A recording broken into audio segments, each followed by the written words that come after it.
Oke, selamat pagi. Assalamualaikum warahmatullahi wabarakatuh. Kita ketemu lagi dengan mata kuliah jaringan saraf tiruan di modul 5. Ini kita akan membahas tentang delta rule, Adaline, dan Madeline.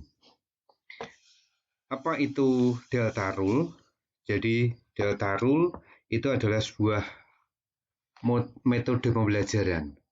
Nah, namanya saja rule, jadi aturan delta. Nah, di dalam delta rule ini, tujuan utamanya adalah untuk mengubah bobot, atau di dalam hal ini, perubahan itu digunakan untuk memperbaiki bobot-bobot. W, biasanya disimbolkan dengan W, weight, yang akan menghubungkan jaringan input ke jaringan output. Nah, sehingga selisih antara jaringan input dan output, Y-in, kemudian dibandingkan dengan nilai target, itu menjadi minimal. Artinya apa? Artinya bahwa selisih itu akan diusahakan tidak ada, sehingga antara output dan target itu sama. Nah, sehingga ketika output dengan target yang dituju itu sudah sama, maka pelatihan itu telah selesai.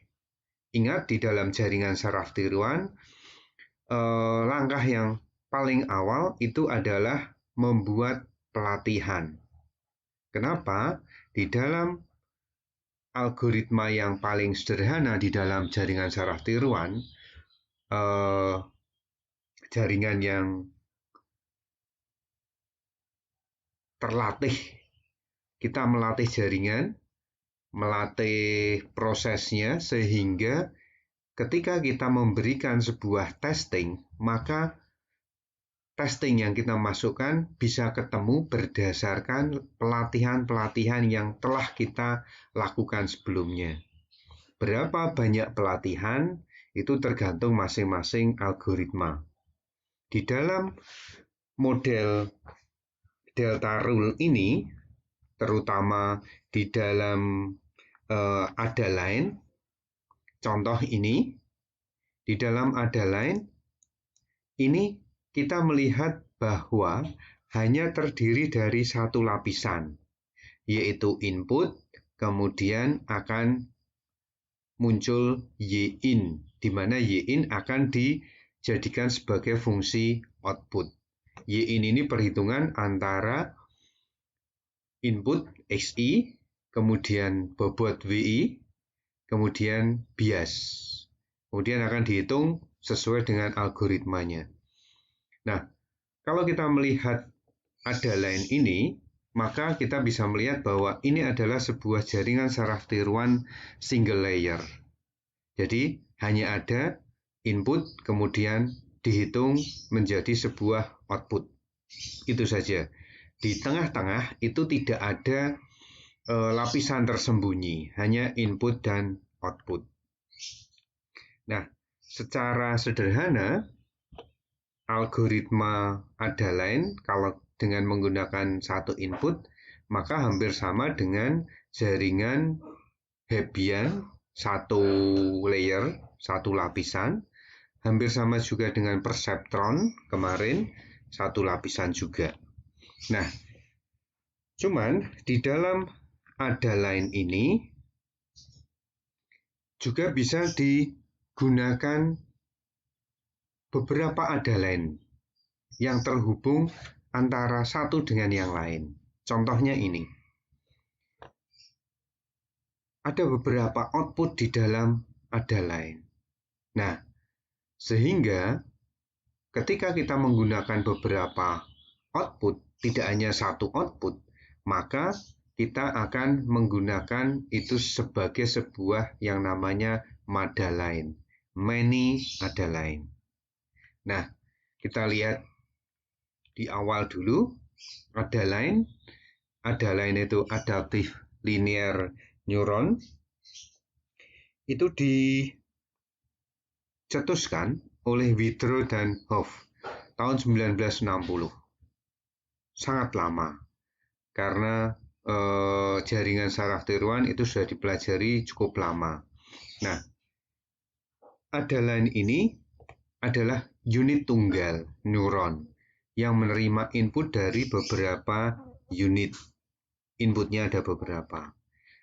Nah, algoritma-algoritma di dalam jaringan saraf tiruan tahun-tahun terdahulu biasanya hanya pada satu lapisan seperti ini. Nah, seperti yang saya bicarakan tadi, ini beberapa adalan yang menerima sinyal dari input-input yang sama, hampir sama seperti jaringan perseptron. Nah, jika adalan dikombinasikan dengan mempunyai beberapa output, sehingga dimungkinkan di dalam adalan itu terdiri dari beberapa lapisan, maka itulah yang disebut sebagai madalain. Many adaline. Artinya apa?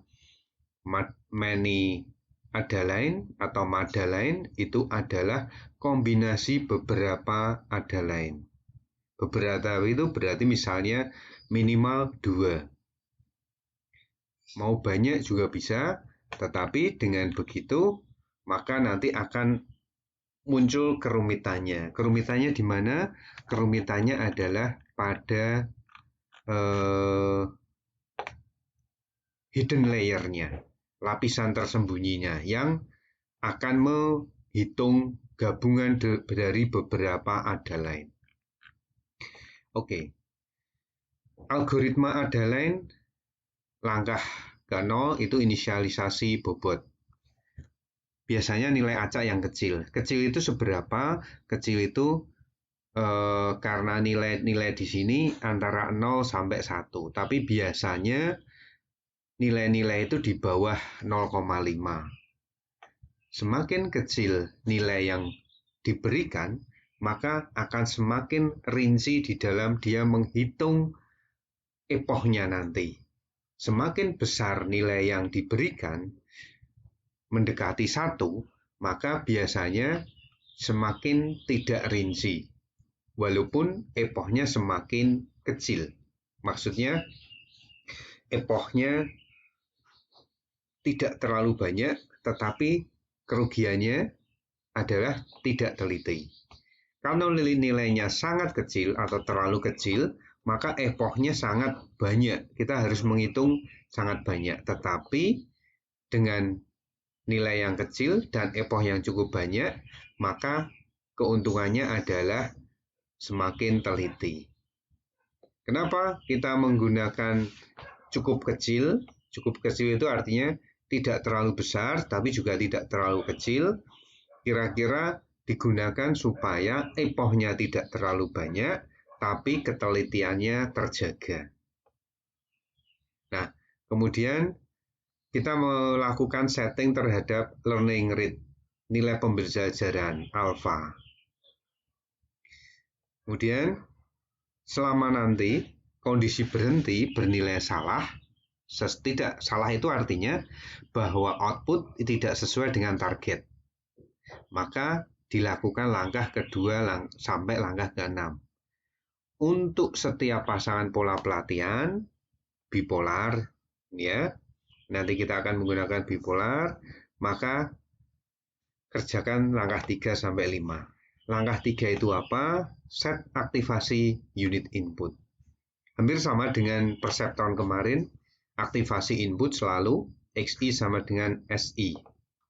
Kemudian langkah keempat juga hampir sama dengan perseptron kemarin, bahwa kita menghitung Y-in itu adalah jumlah dari bias ditambah jumlah XI kali WI. Nah, seberapa banyak sigma ini jumlahnya yang tergantung X atau inputnya. Kalau kita menggunakan inputnya 3, ya berarti nanti X1, X2, X3. Kita inputnya, kalau inputnya 5, ya berarti X1, X2, X3, 4, X5. Begitu juga W1 mengikuti jumlah inputnya. WI mengikuti jumlah inputnya. Nah, kemudian langkah kelima, maka baru dihitung bobot baru. Kemudian dengan memperhitungkan bobot lama, di sini ada rumusnya, ditambah alfa dikali target min Y-in kali XI kali input. Kemudian kita hitung bias baru itu didapat dari bias lama ditambah alfa kali T min Y-in, sama seperti di atas rumusnya, cuman tidak dikalikan dengan XI atau tidak dikalikan dengan inputnya.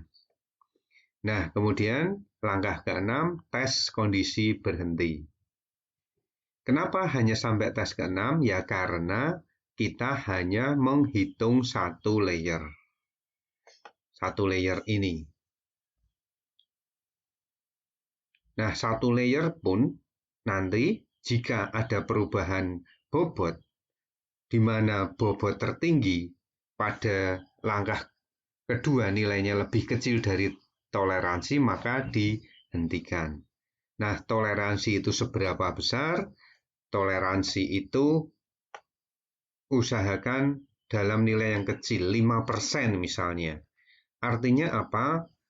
Toleransi 5% itu menunjukkan kesalahan. Jadi kesalahan yang ditargetkan itu di bawah 5%. Kalau nilai toleransinya di bawah 5%, maka kita berhenti. Tergantung kita ya, toleransinya mau berapa persen. Kalau semakin toleransi nilainya semakin besar, maka nanti kemungkinan untuk salah, bahwa input yang diberikan akan menghasilkan nilai salah juga semakin besar. Nilai toleransi 0,05 atau 5% itu artinya bahwa nanti kemungkinan kita akan mendapatkan nilai kesalahan sebesar 5%. Di antara 100 percobaan, di antara 100 input yang kita berikan, maka akan ada kemungkinan 5 buah input akan menghasilkan output yang salah, tetapi akan menghasilkan 95 output yang benar. Nah, bagaimana contohnya ini? Saya gunakan di dalam jaringan saraf tiruan ini hampir selalu kita gunakan fungsi logika, entah logika AND, logika OR, logika XOR, tetapi tujuan kita itu bukan menentukan apa output dari AND. Kenapa? Karena kita sudah tahu output logika AND itu seperti apa, output logika OR itu seperti apa. Nah, kenapa kita selalu menggunakan fungsi-fungsi logika ini? Karena dia hanya punya 2 input. Ya. Logika AND itu punya 2 input. Logika OR juga punya 2 input. Logika NOT 1 input. Nah, kalau logika NOT itu tidak terlalu relevan atau tidak terlalu tepat digunakan sebagai contoh pembelajaran jaringan saraf tiruan dengan berbagai algoritma yang ada.